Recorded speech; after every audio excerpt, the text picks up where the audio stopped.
All parents know that children, they can have a very active imagination, and children, if they go through a traumatic experience, their coping mechanisms are a lot different than an adult's.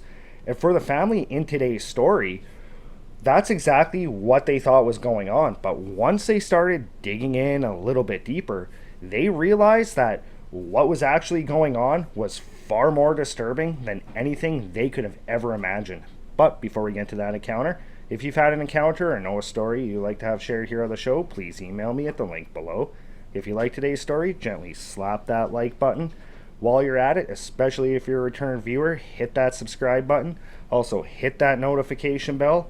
As well, we are available on Spotify and most major podcast platforms, so I'll put a link to the description to those below. Now, let's get into today's encounter.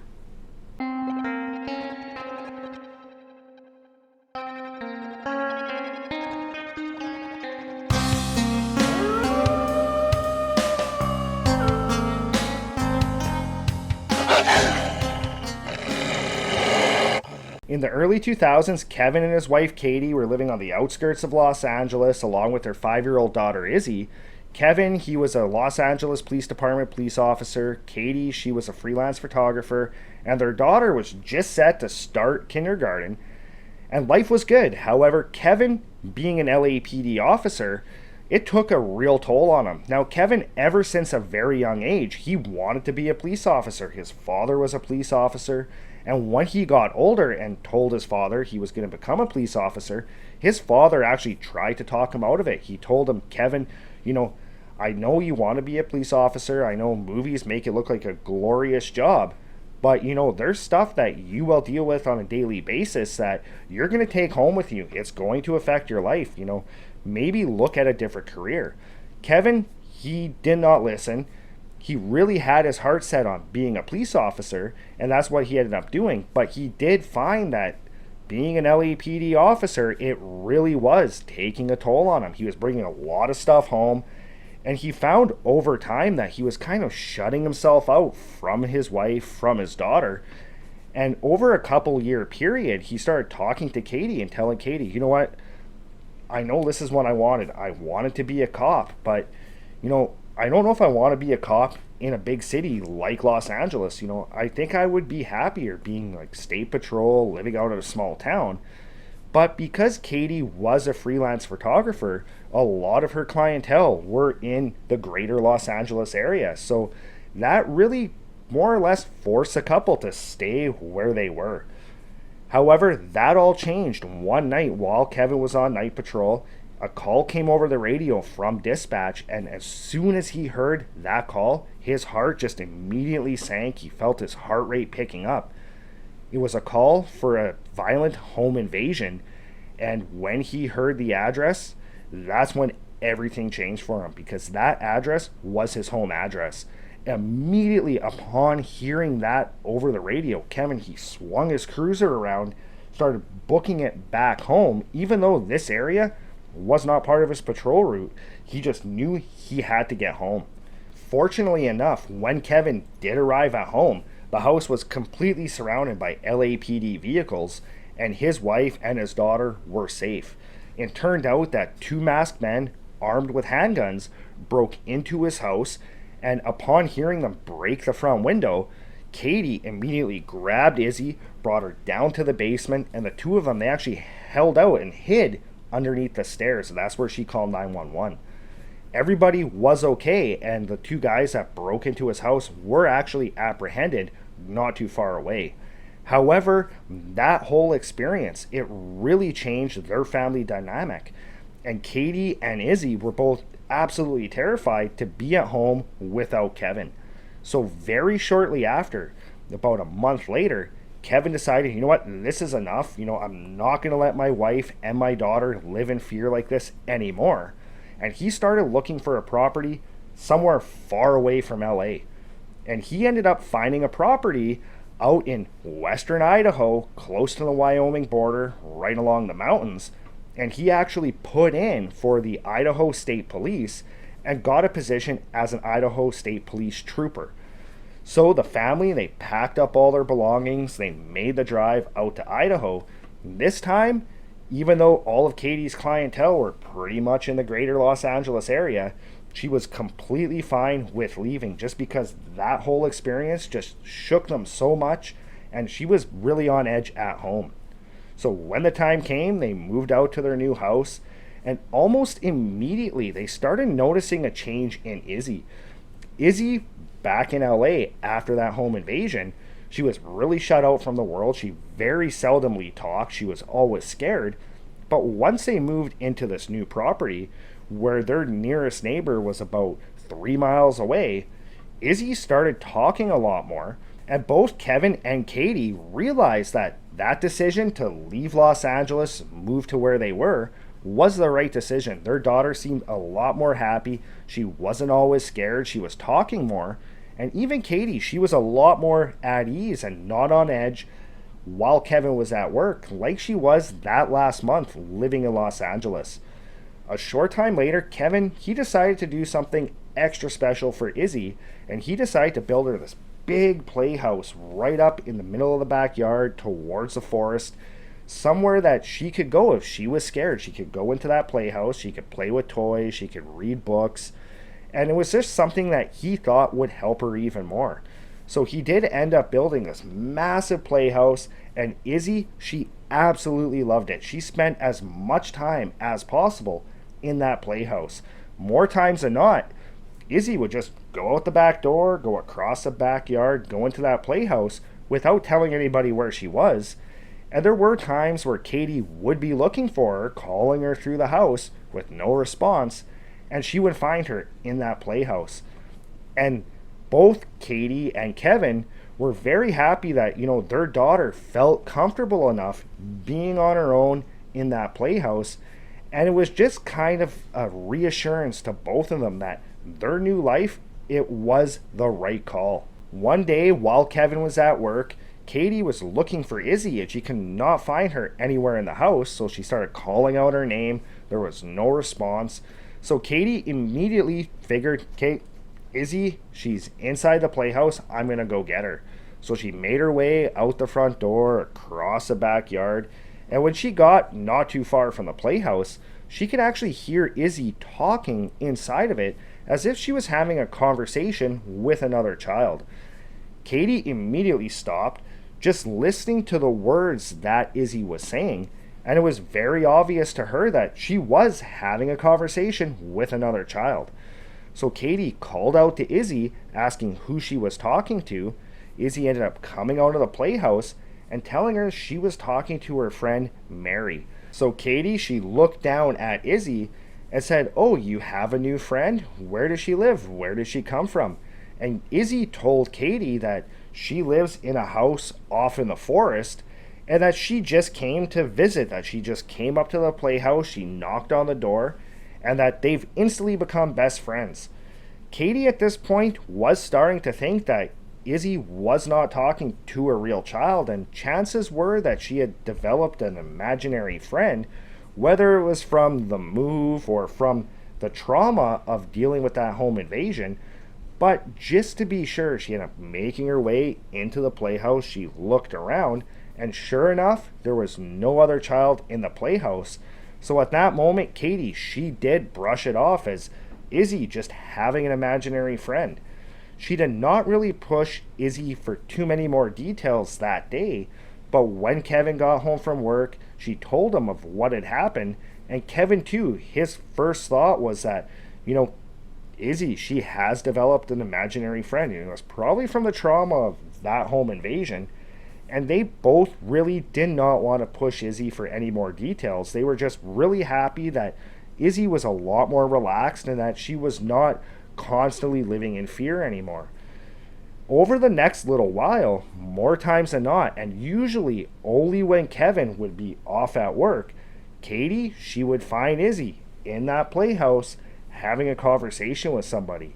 And every single time, Izzy would tell Katie she was talking to Mary. So after a few weeks of this going on, pretty much every single time Kevin was off at work, Katie started asking Izzy more questions about Mary. Like, what does she look like? Is she nice? How old is she? Where exactly does she live? Who are her parents? And Izzy told Katie that Mary, she was about 6 years old, so about a year older than her, that she had long blonde hair, she had brown eyes, that she lived in a small house off in the middle of the forest, and that she always wore the same gray dress every time she came over, and that her parents had been gone for a long time. That kind of didn't sit too well with Katie, just the amount of details, especially that part of her parents not being around for a long time. So Katie started asking a little bit more questions. She said, well, where did her parents go? And Izzy looked her right in the eye and said, oh, her parents are dead. Katie at this point was a little freaked out just because her daughter's imaginary friend's parents are dead. It just started triggering a lot of questions with Katie. Like, what is wrong with Izzy? Like, maybe she's more traumatized from that home invasion than we had thought. But again, she did not want to push Izzy, so she just waited for Kevin to get home. Once he got home, she told him exactly what Izzy had told her. Kevin, too, was a little bit disturbed by the fact that his daughter's imaginary friend had dead parents. But again, just like Katie, he kind of brushed it off as just being from the trauma of that home invasion, because when that did happen, it was really only Izzy and Katie at home, and they were hiding under those stairs, and they were both terrified for their lives because those two masked men with guns had broken into their home, and they were incredibly fearful. So Kevin, being a police officer, knew that sometimes when stuff like that happens, it really does affect the mental health of a child. So Kevin, just like Katie, he did not want to push Izzy any further on that subject. After about another month, though, of pretty much every day, Katie having these conversations with Mary, always nonstop talking about Mary, things started to get a little bit different, a little bit more weird. Because one night, it was about 2 a.m., Kevin was awoken by the sound of their back screen door being opened. Kevin immediately jumped up out of bed, made his way down the hall into the living room, and he found his daughter Izzy trying to get through that door and out of the house. Kevin kind of grabbed Izzy by the arm, pulled her back inside, and looked at her and said, Izzy, what are you doing? And Izzy told him that Mary had came, knocked on her window, and she wanted her to go outside to play with her. Kevin at this point looked right at Izzy and said, okay, Izzy, you know what? I know Mary is an imaginary friend. You need to stop with this. You cannot be going outside at night like this while we're sleeping. Anything can happen to you. You could get lost in the forest. You can get attacked by an animal. Like, you have to stay in the house. I don't care what your friend tells you. You stay in the house. Izzy was incredibly adamant, looking right up at Kevin in the eyes, telling Kevin that Mary was not an imaginary friend and that she was real.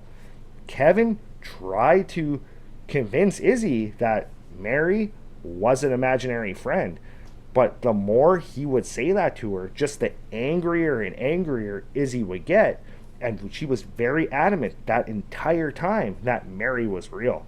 After about 15 minutes of trying to get through to Izzy, Kevin finally said, you know what, it's too late for this. I'm going to deal with this in the morning. So he closed the door up. He took Izzy by the hand and said, Izzy, you're sleeping with me and Mom tonight.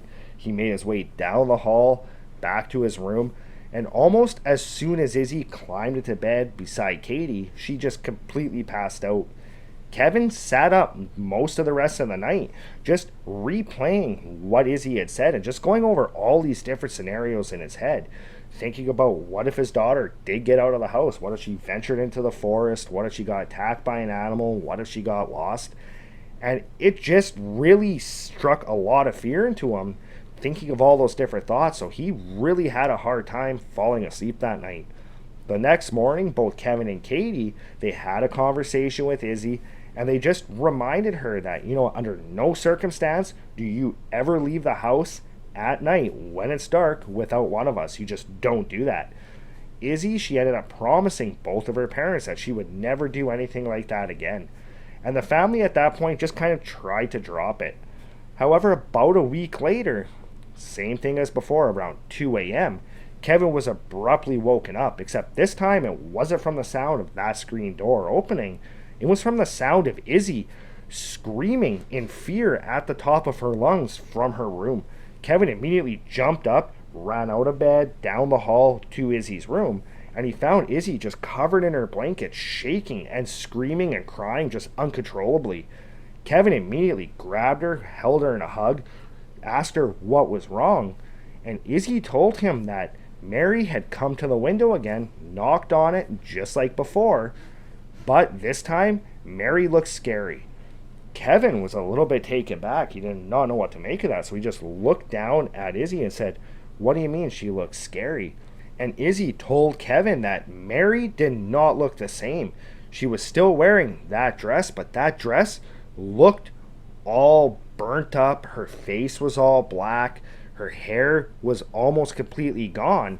And it looked like she was smoking and that she was asking for help, that she was knocking on the window saying, "Izzy, help me, Izzy, help me, Izzy."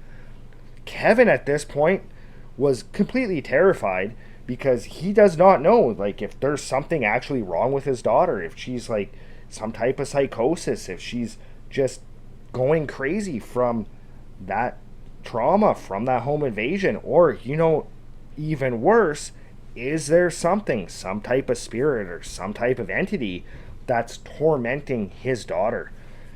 Kevin immediately, just still in that hug with Izzy, carried her down the hallway into his room. He turned the light on. He woke Katie up, told Katie what was going on.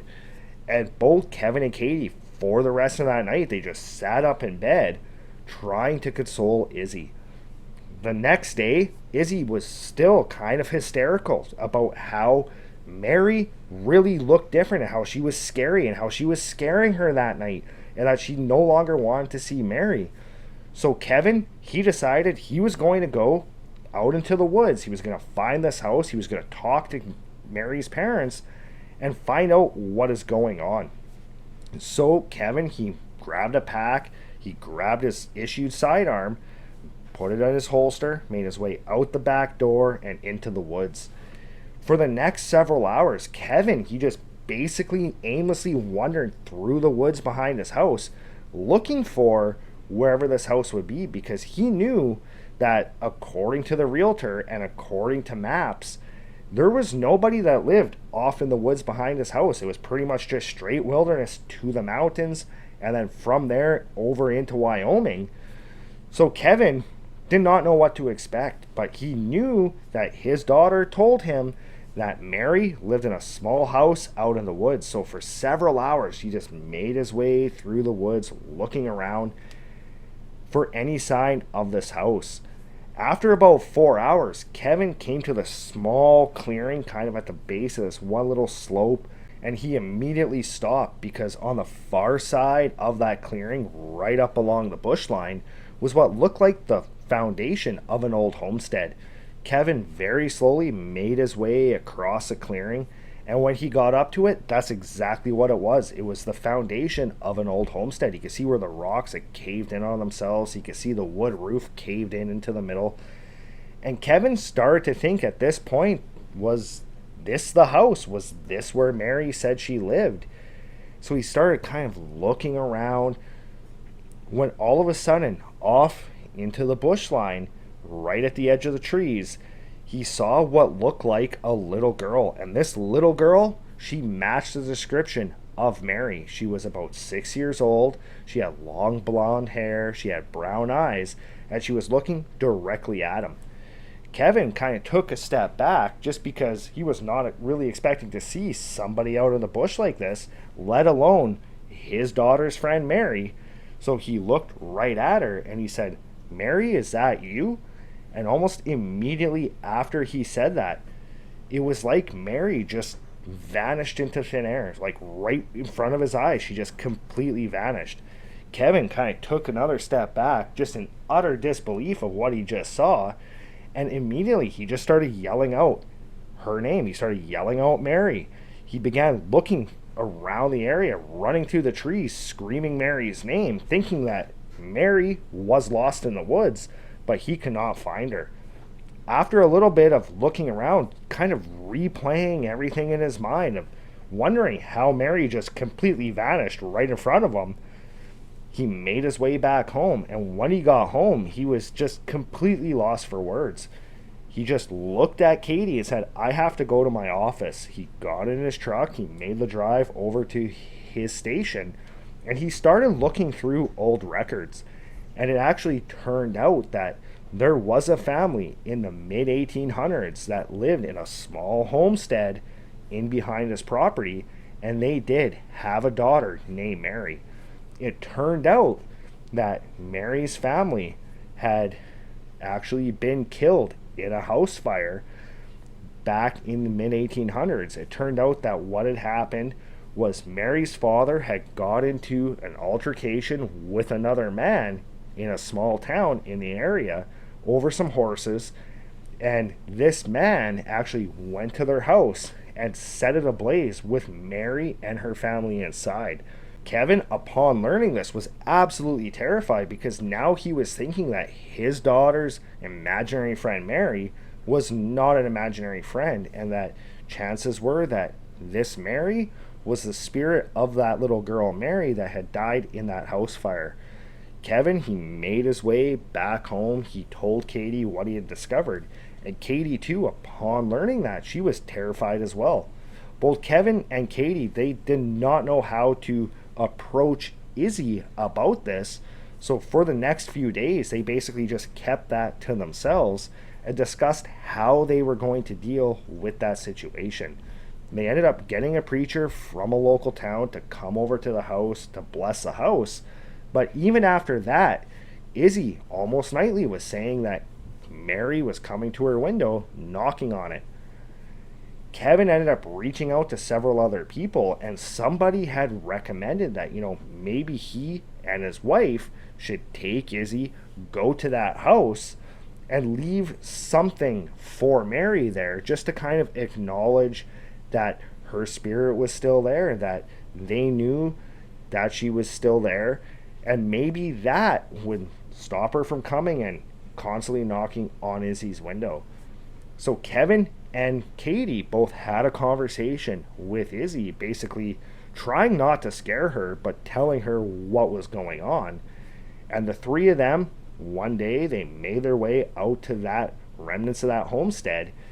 And Izzy, she ended up leaving some flowers and a doll on the foundation of that homestead for Mary. Shortly after that, all those nighttime visits, that knocking on the window at night, calling out to Izzy, all of that completely stopped.